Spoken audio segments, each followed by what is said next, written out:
Hello, Poland.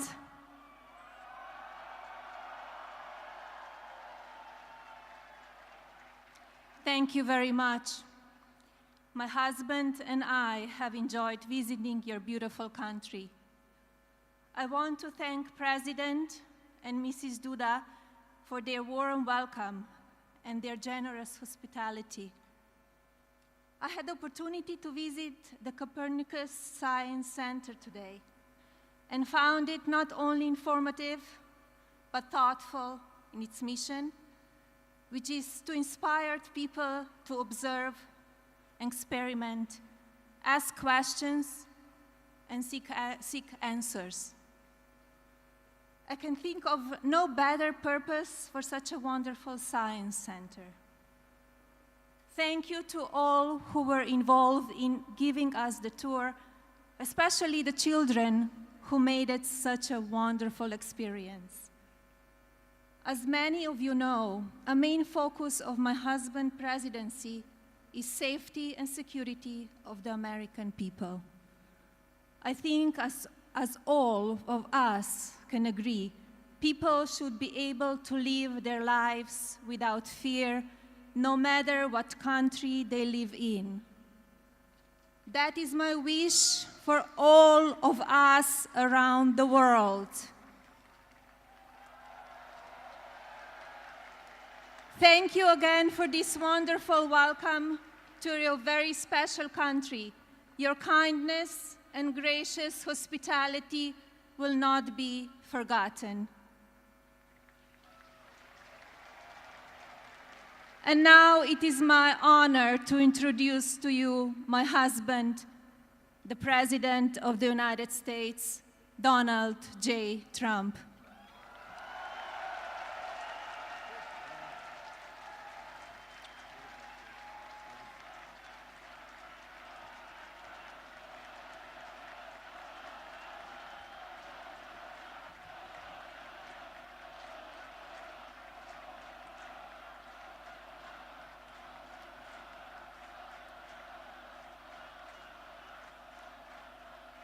Thank you very much. That's so nice.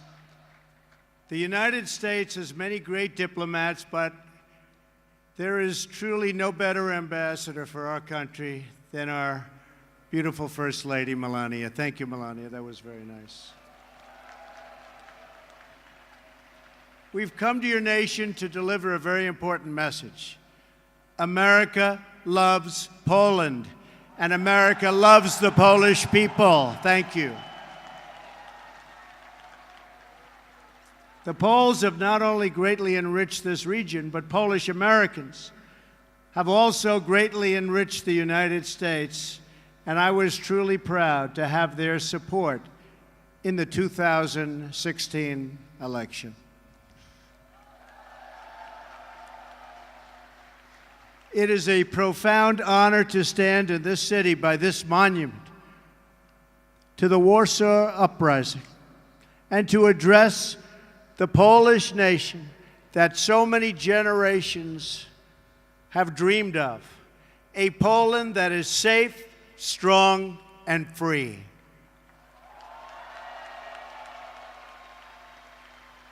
President Duda and your wonderful First Lady, Agata, have welcomed us with the tremendous warmth and kindness for which Poland is known around the world.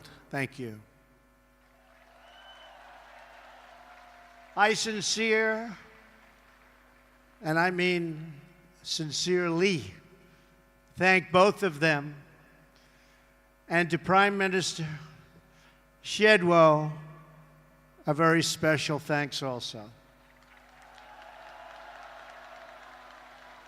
We are pleased that former President Lech Walesa, so famous for leading the Solidarity movement, has joined us today also. Thank you. Thank you.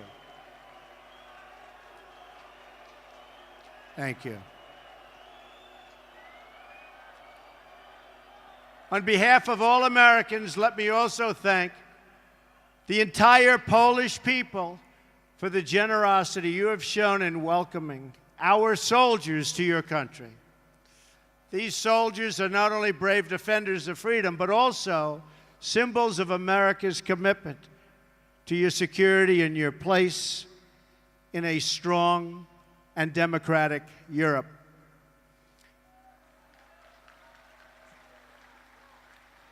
We are proudly joined on stage by American, Polish, British, and Romanian soldiers. Thank you.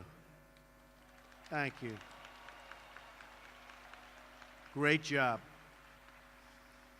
President Duda and I have just come from an incredibly successful meeting with the leaders participating in the 3 Cs initiative. To the citizens of this great region, America is eager to expand our partnership with you. We welcome stronger ties of trade and commerce as you grow your economies. And we are committed to securing your access to alternate sources of energy, so Poland and its neighbors are never again held hostage to a single supplier of energy.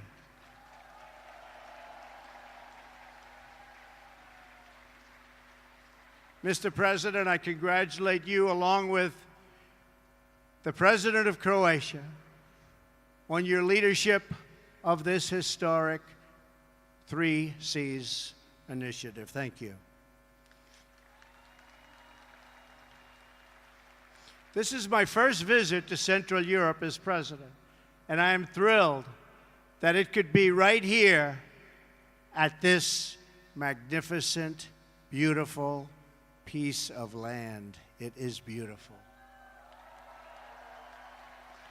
Poland is the geographic heart of Europe, but more importantly, in the Polish people, we see the soul of Europe. Your nation is great because your spirit is great, and your spirit is strong.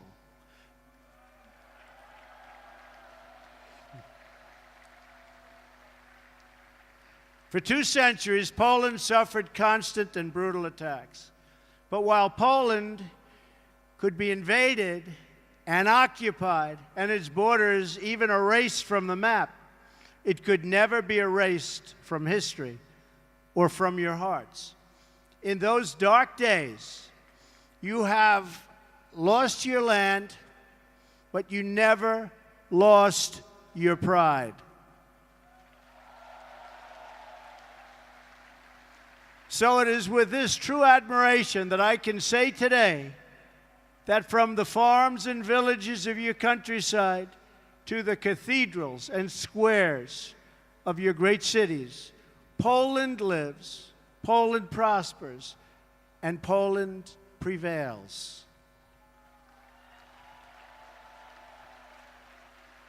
Despite every effort to transform you, oppress you, or destroy you, you endured and overcame. You are the proud nation of Copernicus. Think of that.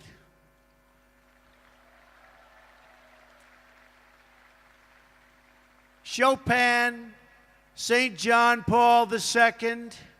Poland is a land of great heroes.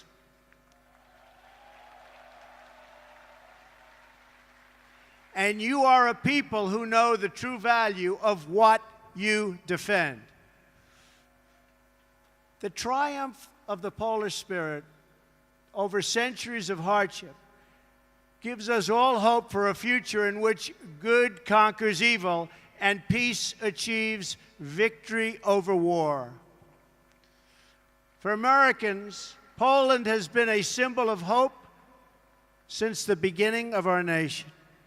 Polish heroes and American patriots fought side by side in our War of Independence and in many wars that followed. Our soldiers still serve together today in Afghanistan and Iraq, combating the enemies of all civilization.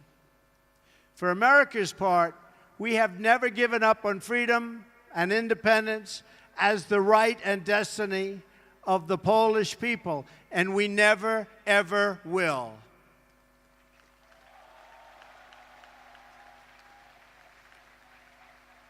Our two countries share a special bond forged by unique histories and national characters. It's a fellowship that exists only among people who have fought and bled and died for freedom. The signs of this friendship stand in our nation's capital. Just steps from the White House, we've raised statues of men with names like Pulaski and Krasiski.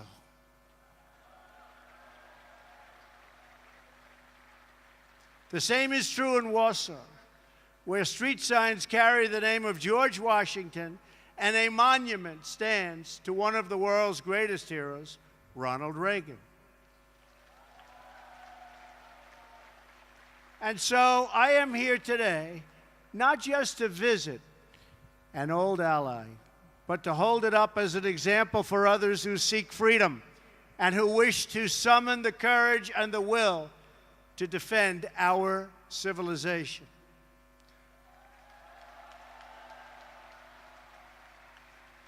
The story of Poland is the story of a people who have never lost hope, who have never been broken, and who have never, ever forgotten who they are.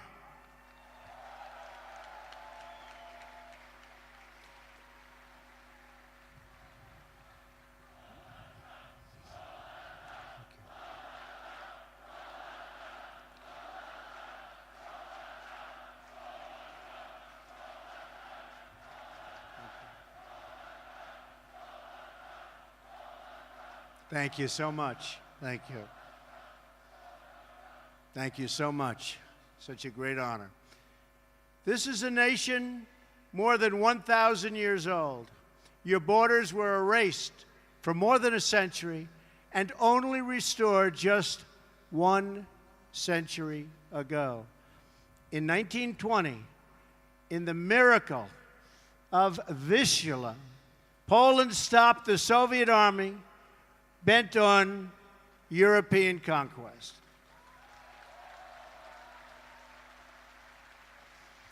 Then, 19 years later, in 1939, you were invaded yet again, this time by Nazi Germany from the west and the Soviet Union from the east. That's trouble. That's tough. Under a double occupation, the Polish people endured evils beyond description. The Katyn Forest Massacre, the occupations, the Holocaust, the Warsaw Ghetto, and the Warsaw Ghetto Uprising, the destruction of this beautiful capital city, and the deaths of nearly 1 in 5 Polish people. A vibrant Jewish population, the largest in Europe, was reduced to almost nothing after the Nazis systematically murdered millions of Poland's Jewish citizens, along with countless others during that brutal occupation. In the summer of 1944, the Nazi and Soviet armies were preparing for a terrible and bloody battle right here in Warsaw. Amid that hell on earth, the citizens of Poland rose up to defend their homeland. I am deeply honored to be joined on stage today by veterans and heroes of the Warsaw Uprising.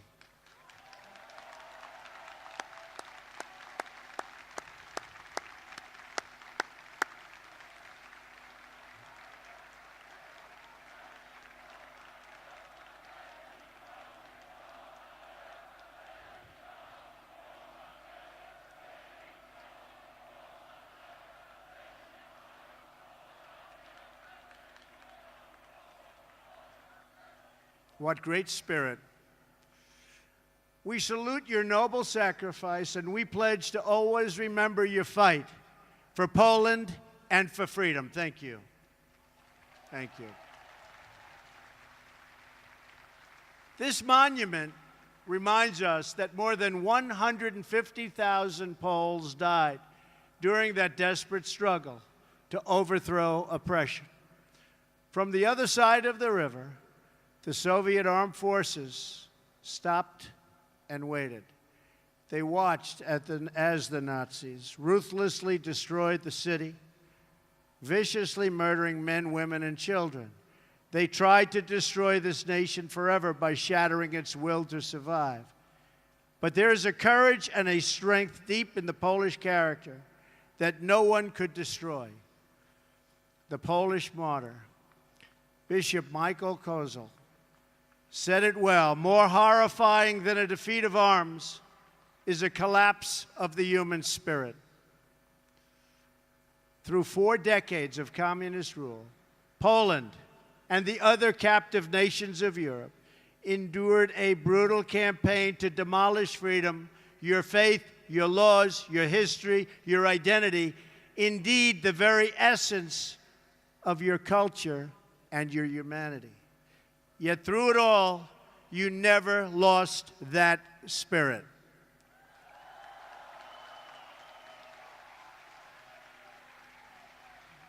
Your oppressors tried to break you, but Poland could not be broken.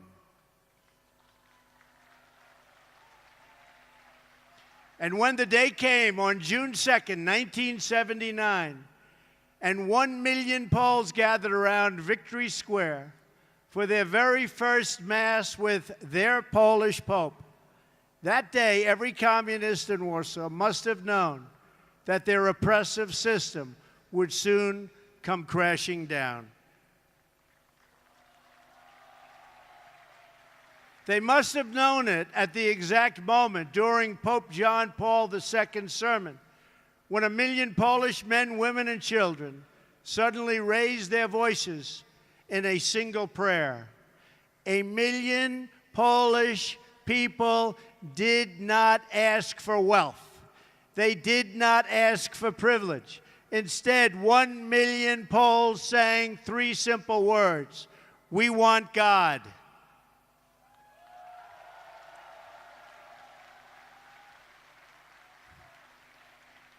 In those words, the Polish people recalled the promise of a better future. They found new courage to face down their oppressors. And they found the words to declare that Poland would be Poland once again. As I stand here today before this incredible crowd, this faithful nation, we can still hear those voices that echo through history.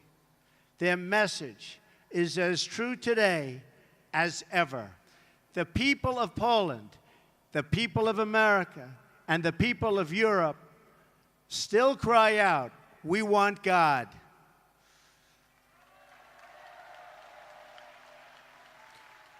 Together with Pope John Paul II, the Poles reasserted their identity as a nation devoted to God. And with that powerful declaration of who you are, you came to understand what to do and how to live. You stood in solidarity against oppression, against a lawless secret police, against a cruel and wicked system that impoverished your cities and your souls. And you won.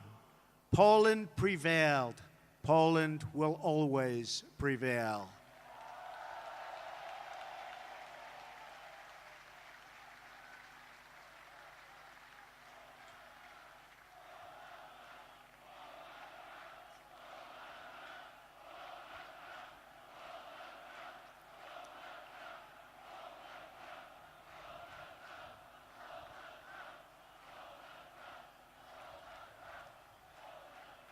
Thank you.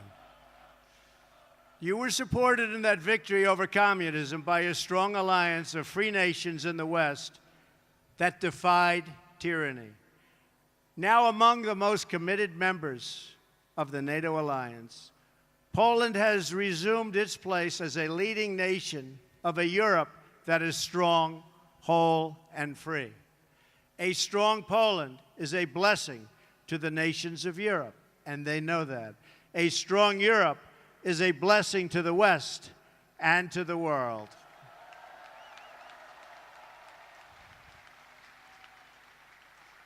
"100 years after the entry of American forces into World War I, The transatlantic bond between the United States and Europe is as strong as ever, and maybe in many ways even stronger. This continent no longer confronts the specter of communism.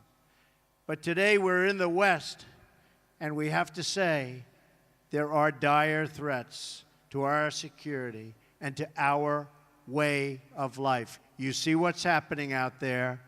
They are threats. We will confront them. We will win. But they are threats.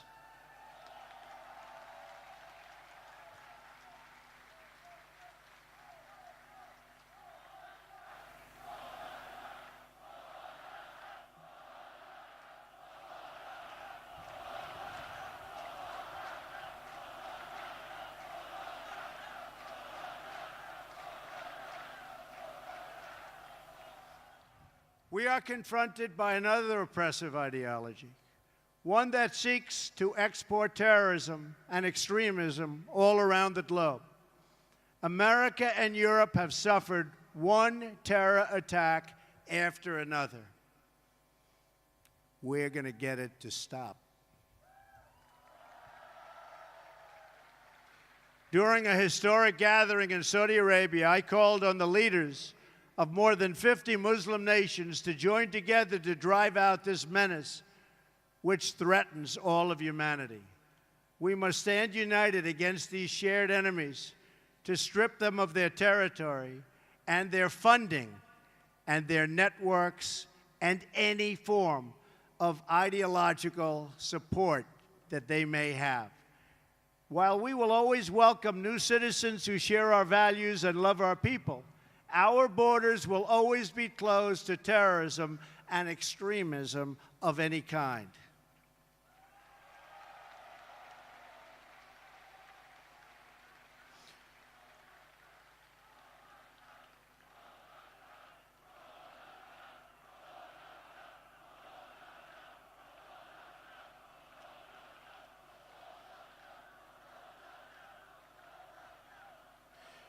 We are fighting hard against radical Islamic terrorism, and we will prevail. We cannot accept those who reject our values and who use hatred to justify violence against the innocent. Today, the West is also confronted by the powers that seek to test our will, undermine our confidence, and challenge our interests.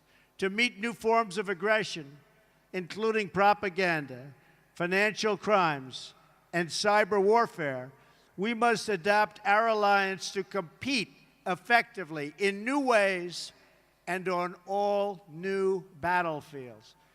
We urge Russia to cease its destabilizing activities in Ukraine and elsewhere, and its support for hostile regimes, including Syria and Iran, and to instead join the community of responsible nations in our fight against common enemies and in defense of civilization itself.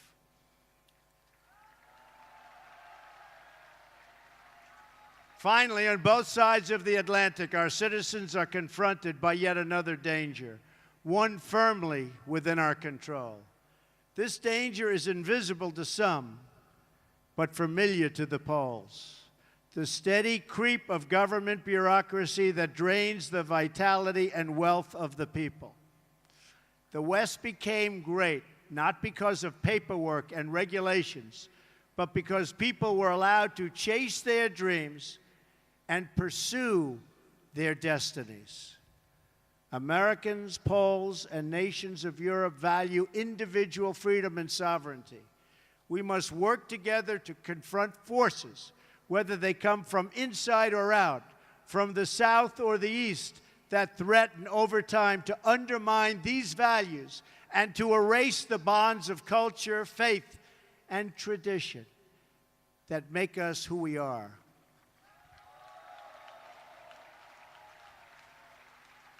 If left unchecked, these forces will undermine our courage, sap our spirit, and weaken our will to defend ourselves and our societies. But just as our adversaries and enemies of the past learned here in Poland, we know that these forces, too, are doomed to fail if we want them to fail. And we do indeed want them to fail. They are doomed not only because our alliance is strong, our countries are resilient, and our power is unmatched. Through all of that, you have to say everything is true. Our adversaries, however, are doomed because we will never forget who we are. And if we don't forget who we are, we just can't be beaten. Americans will never forget. The nations of Europe will never forget. We are the fastest and the greatest community. There is nothing like our community of nations. The world has never known anything like our community of nations. We write symphonies. We pursue innovation. We celebrate our ancient heroes, embrace our timeless traditions and customs, and always seek to explore and discover brand new frontiers. We reward brilliance. We strive for excellence and cherish inspiring works of art that honor God. We treasure the rule of law and protect the right to free speech and free expression. We empower women as pillars of our society and of our success. We put faith and family, not government and bureaucracy, at the center of our lives, and we debate everything. We challenge everything. We seek to know everything so that we can better know ourselves. And above all, we value the dignity of every human life, protect the rights of every person, and share the hope of every soul to live in freedom. That is who we are. Those are the priceless ties that bind us together as nations, as allies, and as a civilization. What we have, what we inherited from our, and you know this better than anybody, and you see it today with this incredible group of people. What we've inherited from our ancestors has never existed to this extent before. And if we fail to preserve it, it will never, ever exist again. So we cannot fail. This great community of nations has something else in common. In every one of them, it is the people, not the powerful, who have always formed the foundation of freedom and the cornerstone of our defense. The people have been that foundation here in Poland, as they were right here in Warsaw. And they were the foundation from the very, very beginning in America. Our citizens did not win freedom together, did not survive horrors together, did not face down evil together, only to lose our freedom to a lack of pride and confidence in our values. We did not, and we will not. We will never back down.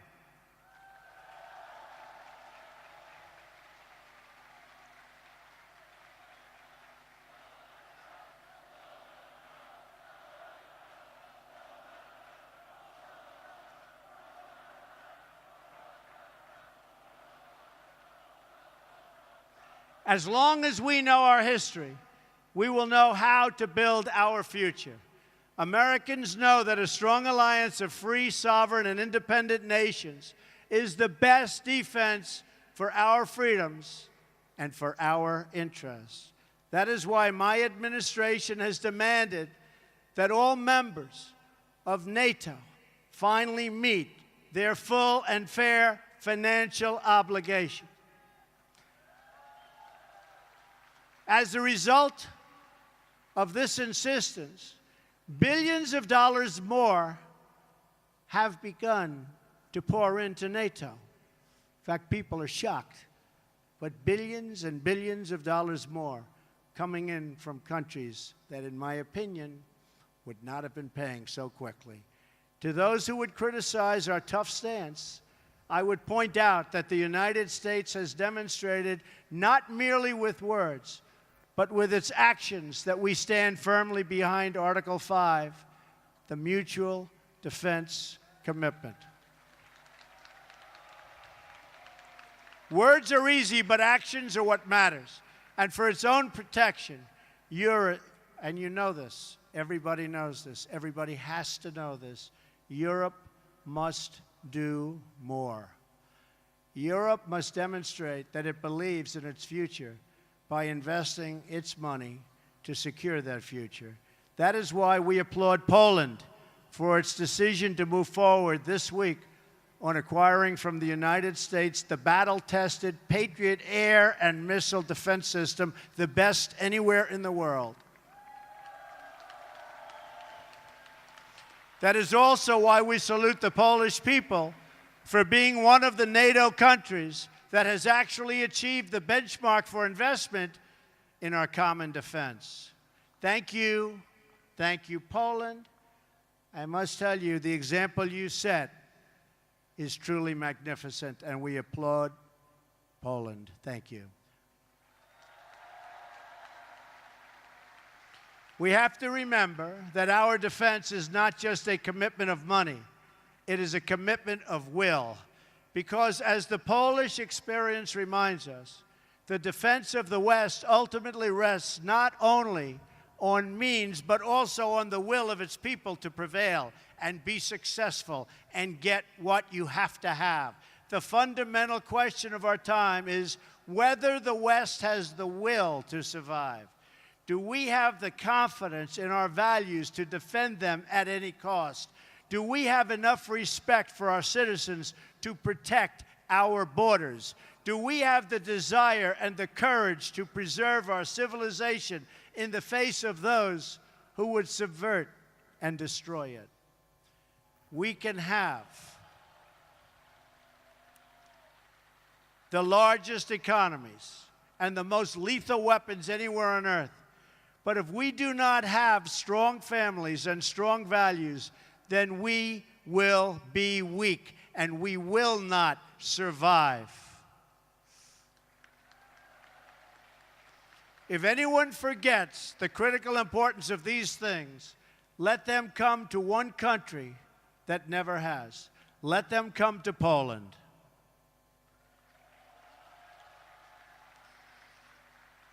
And let them come here to Warsaw and learn the story of the Warsaw Uprising.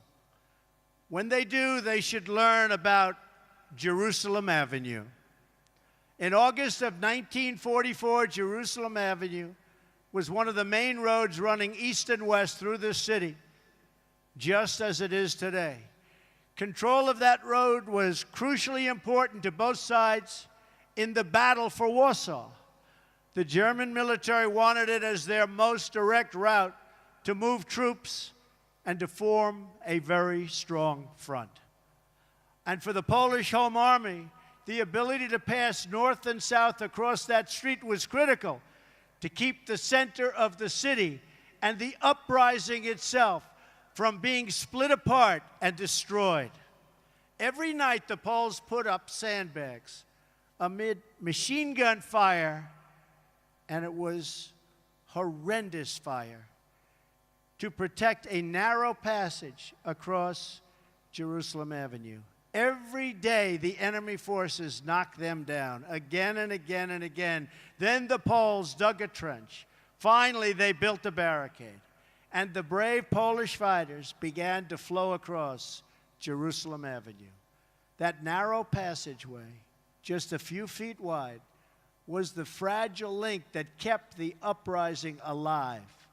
Between its walls, a constant stream of citizens and freedom fighters made their perilous sprints. They ran across that street. They ran through that street. They ran under that street, all to defend the city. The far side was several yards away, recalled one young Polish woman named Greta. That mortality and that life was so important to her In fact, she said the mortally dangerous sector of the street was soaked in blood. It was the blood of messengers, liaison girls, and couriers. Nazi snipers shot at anybody who crossed. Anybody who crossed, they were being shot at.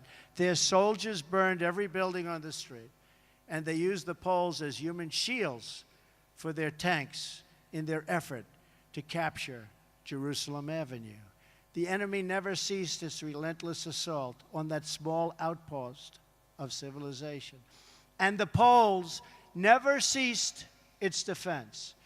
The Jerusalem Avenue passage required constant protection, repair, and reinforcement. But the will of its defenders did not waver, even in the face of death. And to the last days of the uprising, the fragile crossing never, ever failed. It was never, ever forgotten. It was kept open by the Polish people. The memories of those who perished in the Warsaw Uprising cry out across the decades, and few are clearer than the memories of those who died to build and defend the Jerusalem Avenue crossing. Those heroes remind us that the West was saved with the blood of patriots, that each generation must rise up and play their part in its defense.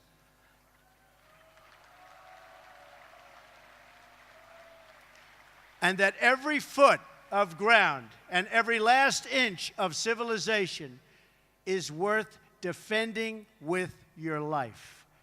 Our own fight for the West does not begin on the battlefield. It begins with our minds, our wills, and our souls. Today, the ties that unite our civilization are no less vital and demand no less defense than that bare shred of land on which the hope of Poland once totally rested. Our freedom, our civilization, and our survival depend on these bonds of history, culture, and memory. And today as ever, Poland is in our heart, and its people are in that fight.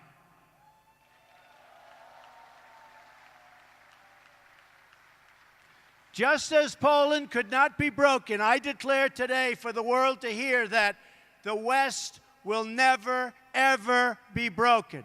Our values will prevail, our people will thrive, and our civilization will triumph.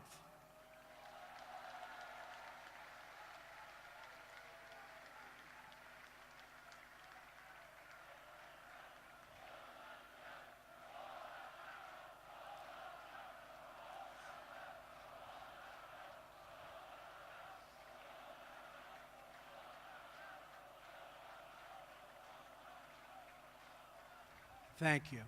So together, let us all fight like the Poles, for family, for freedom, for country, and for God. Thank you. God bless you. God bless the Polish people. God bless our allies. And God bless the United States of America. Thank you. God bless you. Thank you very much.